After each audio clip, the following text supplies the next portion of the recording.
Face à ce problème d'externalité ou d'effet externe, l'État peut envisager au moins deux types de politiques, les politiques contraignantes et les politiques incitatives.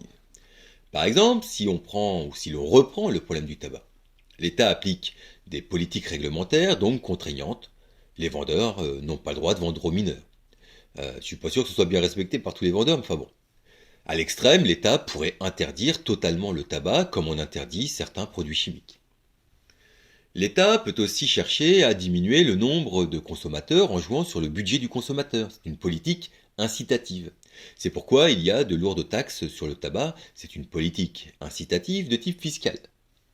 D'ailleurs, l'État pourrait vouloir compenser les coûts du tabac pour la collectivité par des taxes qui amènent des recettes.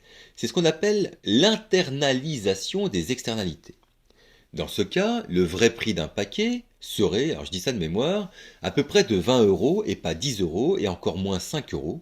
On internalise, c'est-à-dire qu'on incorpore le coût pour la collectivité dans le prix du paquet.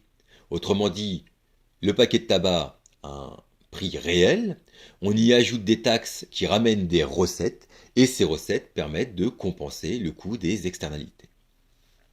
Et enfin, l'État peut mettre en place des campagnes d'information ou forcer les producteurs à mettre des mises en garde, c'est-à-dire à eux aussi faire des campagnes d'information. Vous savez, par exemple, sur le tabac, ce sont les jolies images qu'il y a sur les paquets. Dans ce dernier cas, on a une politique réglementaire à but incitatif.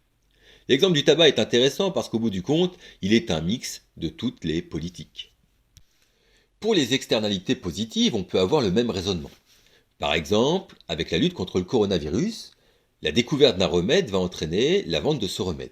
Logique de marché qui satisfera les entreprises comme les acheteurs du remède.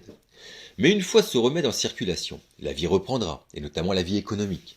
Donc les entreprises, les administrations, les associations pourront recommencer à produire, et les travailleurs pourront recommencer à travailler. Et puis il y aura aussi des effets positifs sur le bien-être individuel et social.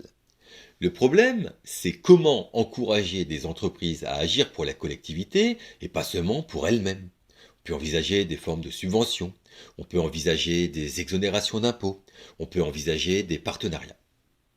Alors pour conclure, et pour revenir à notre problématique initiale, comme pour les biens collectifs ou communs, le marché est défaillant en présence d'externalités.